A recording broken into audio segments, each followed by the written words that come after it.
नमस्कार दोस्तों आपने विद्यालय का नाम तो सुना ही होगा, जहाँ सभी विद्यार्थियों को शिक्षक द्वारा नैतिक, बौद्धिक या मानसिक, शारीरिक सभी तरह की शिक्षा प्राप्त कराई जाती है। जी हाँ दोस्तों, उसे ही हम विद्यालय कहते हैं। और जो दोस्तों विद्यालय में पढ़ाते हैं हम उन्हें शिक्षक कहते हैं या गुरु कहते हैं, या दोस्तों इंग्लिश में उसे टीचर कहते हैं। जी हाँ दोस्तों, जो कि दोस्तों विद्यार्थियों को एक सही रास्ता दिखाते हैं और उनका जीवन सफल बनाने में और उनका भविष्य सफल बनाने में उनका पूरा रोल होता है, उनका पूरा हाथ होता है। जी हाँ दोस्तों, लेकिन दोस्तों आज मैं एक ऐसी कहानी सुनाने जा रहा हूँ जिसे सुनने के बाद शायद आपके भी रोंगटे खड़े हो जाएंगे। जी हाँ दोस्तों अगर विद्यालय में शिक्षक ही गलत हो तो विद्यार्थी भी वही चीज़ सीखेंगे जो कि शिक्षक बताता है। जी हाँ दोस्तों, आज एक ऐसी ही कहानी मैं सुनाने जा रहा हूँ जिसमें एक शिक्षक कुछ छात्राओं के साथ ऐसी हरकत करता है, इतनी भद्दी हरकत करता है। अगर आप इस कहानी को पूरी सुनोगे तो आपके भी रोंगटे खड़े हो जाएंगे। जी हाँ दोस्तों, लेकिन कहानी को स्टार्ट करने से पहले प्लीज़ मेरे चैनल को सब्सक्राइब जरूर कर लीजिए और बेल आइकन पर भी प्रेस कर दीजिए, जिससे मैं कोई भी नई वीडियो लेकर आता हूँ तो दोस्तों सबसे पहले आप तक पहुँच सके। तो चलो दोस्तों, हम बिना टाइम वेस्ट किए इस कहानी को स्टार्ट करते हैं। कहानी की शुरुआत होती है दोस्तों, उत्तर प्रदेश में एक जिला पड़ता है कानपुर जिला। उसी कानपुर जिले में रहने वाली दो लड़कियां, एक का नाम रेखा और एक का नाम प्राची। जी हाँ दोस्तों, वे पढ़ाई के सिलसिले से दोस्तों कानपुर से नोएडा आ जाती है और नोएडा आकर वे पीजी में रहने लगती है। जी हाँ दोस्तों पीजी हम उसे कहते हैं, एक हॉस्टल की तरह होता है जिसमें हमें पैसे देने पड़ते हैं और वहीं खाना, रहना, रूम रेंट वगैरह सब वही देते हैं। जी हाँ दोस्तों, उसे ही हम पीजी कहते हैं। दोस्तों वे पीजी में आकर रहने लग जाती है और वहीं अपनी पढ़ाई स्टार्ट करती है। जी हाँ दोनों लड़कियां मन लगाकर पढ़ाई कर रही होती है। जी हाँ दोस्तों, अब धीरे धीरे दोस्तों उनके फर्स्ट सेमेस्टर के एग्ज़ाम पास आने वाले होते हैं। तो दोस्तों उनको थोड़ी सी चिंता होने लग जाती है कि एग्ज़ाम तो पास में आ रहे हैं तो क्यों ना हम कहीं ना कहीं कोचिंग चलते हैं। जी हाँ दोस्तों वे दोनों पूरा मन बनाकर दोस्तों एक अच्छी सी कोचिंग सेंटर ढूंढने लगते हैं, लेकिन वहाँ की फ़ीस बहुत ही ज़्यादा होने के कारण वे इतना अफोर्ड नहीं कर पाती है कि वहाँ की कोचिंग सेंटर ज्वाइन करे। जी हाँ दोस्तों वे दोनों एक अच्छा सा टीचर ढूंढते हैं ताकि उनकी कम फीस में ही पढ़ाई अच्छी हो सके। जी हाँ दोस्तों, लेकिन वे पूरे नोएडा में घूम जाती है, लेकिन बिना कम फीस वाला एक भी टीचर उसे नहीं मिलता है। जिस भी कोचिंग में वे जाती है तो उसे ज़्यादा से ज़्यादा फीस बताई जाती है। जी हाँ दोस्तों, जिसके चलते दोस्तों वे दोनों मन बना लेती है कि वे दोनों अब रूम पर ही रहकर खुद की पढ़ाई और खुद की तैयारी करेंगी, ना कि अब इन कोचिंग सेंटरों के जाल में फंसेगी। जी हाँ दोस्तों, उन्हें लगने लगता है कि जी कोचिंग सेंटर वाले हैं ये तो लूटमार मचा रखी है यहाँ, इसलिए वे दोनों सेल्फ तैयारी करने की ठान लेती है। एक दिन दोस्तों पढ़ाई करते करते उनके पास एक कॉल आता है। जी हाँ दोस्तों, जैसे ही रेखा कॉल रिसीव करती है तो एक महिला उसे बोलती हुई कहती है, क्या आपको कोचिंग की ज़रूरत है क्या? तो इस पर रेखा कहती है कि जी हाँ मैं कोचिंग की ज़रूरत है, लेकिन फ़ीस बहुत ज़्यादा होने के कारण हम कोचिंग नहीं कर पा रहे। तो इस पर वह महिला कहती है कि आकर मुझसे मिलो, मैं तुम्हें सस्ते में पढ़ा दूंगी, कोई टेंशन लेने की बात नहीं है, कोई चिंता लेने की बात नहीं है। जी हाँ दोस्तों, इस पर दोस्तों रेखा कहती कि ठीक है आप अपनी लोकेशन भेज दीजिए, हम तुरंत ही वहाँ आ जाएंगे। जी हाँ दोस्तों वह महिला लोकेशन भेज देती है।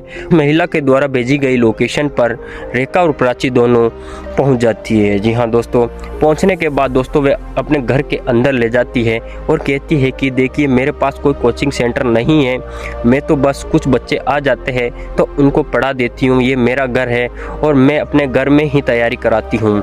जी हाँ दोस्तों, ये कहकर दोनों प्राची और रेखा दोनों बहुत खुश होती है और कहती है कि मैडम जी आपका घर में मुझे बहुत ही अच्छा लगा, हम पढ़ने आ जाएंगे, लेकिन आप हमें फ़ीस बता दीजिए। तो इस पर कहती है कि जो तुम्हारी मर्जी हो वो फ़ीस दे देना, लेकिन तुम्हारा रिज़ल्ट आने के बाद ही मैं फ़ीस लूँगी। जी हाँ दोस्तों, ये कहते ही दोनों जो लड़कियां होती है वह बहुत ही ज़्यादा खुश हो जाती है। अब दोस्तों अगले दिन से ही वे अपना बैग और किताबें लेकर कोचिंग के लिए निकल जाती है।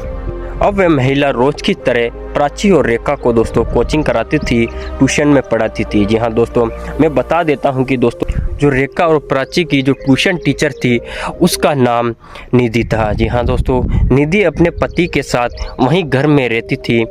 उसका जो पति था, निधि का पति, वे भी स्कूल में एक टीचर था। जी हाँ दोस्तों, वे दोनों जन टीचर थे, जिसके चलते जो निधि थी वो तो घर में पढ़ाती थी और जो प्राची का जो पति था वह दोस्तों स्कूल में पढ़ाता था। अब दोस्तों ऐसे ही चलता जा रहा था। नोएडा में दोस्तों रेखा और जो प्राची थी एक अच्छा टीचर ढूंढ चुकी थी और रोज की तरह उनके पास ट्यूशन जा रही थी और अपनी परीक्षा की तैयारी कर रही थी। जी हाँ दोस्तों, लगातार ऐसे ही चलता जा रहा था, ऐसे ही वक्त बीतता जा रहा था। एक दिन दोस्तों जो टीचर होती है निधि, उसको किसी कारणवश कुछ दिन के लिए बाहर जाना होता है। जी हाँ दोस्तों, मात्र 3-4 दिन के लिए उसको कहीं बाहर जाना होता है। तो इस पर दोस्तों वह अपने पति को कहती है कि वो 2 लड़कियां आएगी तो उनको तुम पढ़ा देना, उनकी पढ़ाई मिस नहीं होनी चाहिए, उनके एग्ज़ाम पास आ रहे हैं तो उन्हें पास कराना बहुत ही ज़रूरी है और लड़कियों का तुम बहुत ख्याल रखना और अच्छे से पढ़ाना, मैं 3-4 दिन में वापस आ जाऊंगी। इस पर जो निधि का पति होता है वो कहता है कि ठीक है, तुम्हें टेंशन लेने की ज़रूरत नहीं है, तुम्हें घबराने की ज़रूरत नहीं है, टेंशन मत लो, मैं बच्ची को अच्छी सी तैयारी कराऊंगा और अच्छा ख्याल रखूंगा इन दोनों का। जी हाँ दोस्तों, ये कहकर जो निधि होती है दोस्तों वह निकल जाती है। अब जो निधि का पति होता है सौरभ, वह वहीं घर पर दोस्तों दोनों बच्चों को पढ़ा रहा होता है। जब दोस्तों निधि चली जाती है तो सौरभ उन दोनों लड़कियों को पढ़ाने लगता है। उसमें से प्राची नाम की एक लड़की होती है दोस्तों, उसके पास बैठकर उसे समझाने लगता है। तभी समझाते समझाते दोस्तों उसके कंधों पर वे हाथ रख देता है। जी हाँ दोस्तों, इस पर थोड़ा सा प्राची घबरा जाती है और दोस्तों थोड़ा सा हल्का सा साइड में खिसक जाती है। तो इस पर वो टीचर कहता है तुम्हें घबराने की कोई ज़रूरत नहीं है, डरने की कोई ज़रूरत नहीं है, तुम्हें अच्छी पढ़ाई करवाऊंगा मैं और अच्छे नंबरों से पास करवाऊंगा। जी हाँ दोस्तों अब ऐसे ही चलता जा रहा था। जो सौरभ था उसकी गंदी नज़र लड़कियों पर लगातार पड़ती जा रही थी। जी हाँ दोस्तों, लेकिन उसमें से जो दोस्तों लड़की थी प्राची, वह दोस्तों कहीं ना कहीं उस टीचर के जाल में फंस जाती है। एक दिन दोस्तों जो सौरभ होता है वो घर पर अकेला ही होता है। जी हाँ दोस्तों जैसे ही सौरभ के घर के दरवाजे की घंटी बजती है, वह जाकर खोलता है तो देखता है कि सामने प्राची उसकी स्टूडेंट खड़ी है। जी हाँ दोस्तों, ये देखकर वह चौंक जाता है क्योंकि जो दोस्तों प्राची थी वह आज अकेली ही आई थी। तो वह पूछता है कि आज रेखा कहाँ गई है। तो इस पर प्राची कहती है कि आज रेखा बहुत ही ज़्यादा बीमार है, वह रूम पर ही आज सो रही है, आराम कर रही है। तो इस पर दोस्तों सौरभ कहता है कि कोई बात नहीं, आप दोनों अपना ख्याल रखा करो, अब परीक्षा भी पास आ रही है, अगर ऐसे बीमार होगी तो पास कैसे होगी। जी हाँ दोस्तों, वह तुरंत से ही दोस्तों अंदर बुला लेता है और उसे बैठा कर पढ़ाने लगता है। अलग अलग तरीके से उसके शरीर को टच करता है, कभी ऊपर कभी नीचे। जी हाँ दोस्तों, इस पर दोस्तों जो प्राची होती है वो विरोध करने का कोशिश करती है, लेकिन दोस्तों वह कहता है कि अगर तुमने विरोध किया तो मैं तुम्हारी फीस बढ़ा दूंगा और तुम मेरे साथ एक रात लेट गई तो मैं तुम्हारी फीस बिल्कुल माफ़ कर दूंगा, तुमसे 1 रुपया नहीं लूँगा। इस पर दोस्तों जो प्राची होती है उसके मन में लालच आ जाता है और वह हाँ कर देती है। जी हाँ दोस्तों, और उसके साथ लेट जाती है। जी हाँ दोस्तों, एक स्टूडेंट एक बुढ़े से टीचर के साथ लेट जाती है क्योंकि वह पैसों के लालच में आ गई थी। उसे लगता था कि उसकी फ़ीस माफ़ हो जाएगी। जी हाँ दोस्तों, लेकिन दोस्तों इसका अंजाम ऐसा होने वाला था, इतना खौफनाक अंजाम होने वाला था। अब दोस्तों ऐसा ही चलता जा रहा था टीचर और स्टूडेंट के बीच। अब दोनों के बीच में दोस्तों यारियाँ दोस्तियाँ और अफेयर चल रहा था। लेकिन ये चीज़ जो थी रेखा को बिल्कुल भनक नहीं थी। जी हाँ दोस्तों, उसे लगता था कि प्राची तो कोचिंग में पढ़ने जाती है और वापस आ जाती है, क्योंकि दोस्तों जो रेखा थी वह बीमार थी जिसके चलते वह रूम पर ही रहती थी। लेकिन दोस्तों कुछ और ही था, वह तो जाती थी और वह रंगोलियाँ बनाकर वापस आ जाती थी। एक दिन दोस्तों ऐसे ही सौरभ अपनी स्टूडेंट प्राची के साथ सब कुछ कर कहता है कि जो तुम्हारी दोस्त रेखा है एक बार उसे भी मेरे पास बुलाओ। तो इस पर वह कहती है कि नहीं, ये क्या कर रहे हो, ये तो पागलपन है, वो मेरी दोस्त है और मेरी दोस्त ऐसी नहीं कर सकती है, वो ऐसी लड़की नहीं है। तो दोस्तों इस पर वह सौरभ अपने फ़ोन से एक वीडियो दिखाता है जो वह उसके साथ रोमांस कर रही थी। जी हाँ दोस्तों, ये देखकर प्राची चौंक जाती है और कहती है कि सर जी ये क्या है, आप मुझे ब्लैकमेल कर रहे हो, ये सही चीज़ नहीं है। तो इस पर कहता है कि मैं तुम्हें ब्लैकमेल नहीं, मुझे 2 मिनट लगेंगे, मैं वायरल कर दूंगा और भर भर के व्यूज़ आएंगे इस वीडियो में, अगर देख लो, अगर वो नहीं आती है मेरे पास तो मैं इस वीडियो को वायरल करने लग जाऊँगा। जी हाँ दोस्तों, ये कहते ही अब दोस्तों डर जाती है प्राची और उसे लगने लगता है, उसे अंदाज़ा हो जाता है कि फीस माफ़ हो या ना हो, लेकिन अब वे बुरी तरीके से फंस चुकी है टीचर के जाल में।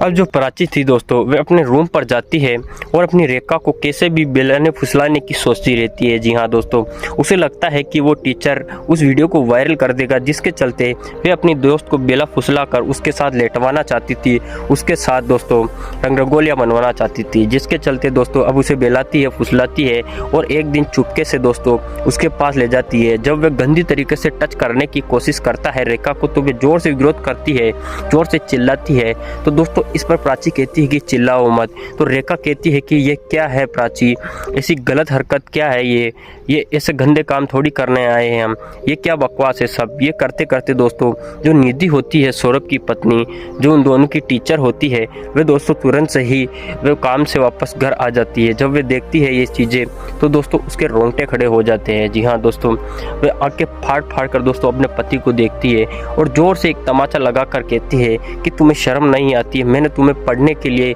इन लड़कियों के पास छोड़ा था, मैंने तुम्हें पढ़ाने के लिए इन लड़कियों के पास छोड़ा था, लेकिन तुम तो इतनी गंदी हरकत कर रहे हो। तुम तो एक टीचर हो और टीचर तो लड़के और लड़कियों का भविष्य बनाते हैं, लेकिन तुम तो इनका भविष्य उजाड़ने में लगे हो, इनकी इज्जत उछालने में लगे हो, तुम्हें शर्म तक नहीं आ रही है। जी हाँ दोस्तों, वे कहती है प्राची दोस्तों निधि को कहती है कि मैडम जी ये मेरी वीडियो बनाकर मुझे ब्लैकमेल कर रहे थे, जिसके चलते मैं रेखा को भी बेला फुसला कर इनकी जाल में फंसाना चाहती थी। मुझे लगता था कि ये मेरी वीडियो वायरल कर देंगे। जी हाँ दोस्तों, ये कहते थे इन्होंने मुझे इस्तेमाल किया है, गलत तरीके से इस्तेमाल किया है, मुझे पैसों का लालच देकर इसने कहा कि मैं तुम्हारी फीस माफ़ कर दूंगा, इसलिए मैं इनके साथ ऐसी हो गई थी। जी हाँ दोस्तों, इस पर निधि कहती है कि मुझे पति बोलते हुए शर्म आ रही है, तुम तो ऐसे नर्क, तुम तो एक राक्षस के समान निकले हो। जी हाँ दोस्तों, ये कहते ही दोस्तों वहाँ से निधि चली जाती है। ये थी दोस्तों कहानी कैसी लगी? अगर कहानी अच्छी लगी है तो प्लीज़ वीडियो को लाइक कर चैनल को सब्सक्राइब करना। जी हाँ दोस्तों, एक ऐसा टीचर जो अपने ही खूबसूरत स्टूडेंट के साथ, विद्यार्थियों के साथ दोस्तों गलत काम करता है। जी हाँ दोस्तों, और उन्हें बेला फुसला कर गलत काम में धकेल रहा था और उनकी वीडियो बनाकर दोस्तों वह गलत काम करने की कोशिश कर रहा था, उन्हें ब्लैकमेल करके। तो ये थी कहानी कैसी लगी? अगर कहानी अच्छी लगी है तो प्लीज़ लाइक करके चैनल को सब्सक्राइब जरूर कर लेना। जी हाँ दोस्तों हमारी लोकेशन कैसे लगी आप पीछे ज़रूर बताइए। देखिए दोस्तों हमारे पहाड़ों से गिरा हुआ ये बहुत ही खूबसूरत नज़ारा पीछे का, और बहुत सारे हरे भरे पेड़ है। और अभी दोस्तों मैं राजस्थान में हूँ, तो राजस्थान में दोस्तों थोड़ी सी बारिश की कमी है, लेकिन ऐसा नहीं है कि यहाँ पानी नहीं है, अच्छा खासा पानी है, यहाँ हमारे पहाड़ भी है, यहाँ झरने भी चलते हैं। जी हाँ दोस्तों, वो मेरे पीछे देख रहे हो वह खूबसूरत सा झरना है। अगर आपको टाइम मिले तो एक बार आप मुझे मैसेज करें और मैं आपको लोकेशन भेज दूंगा, आप ज़रूर आकर यहाँ एंजॉय करें झरनों का। जी हाँ दोस्तों, तो मिलते हैं अगली वीडियो में, तब तक के लिए जय हिंद जय भारत।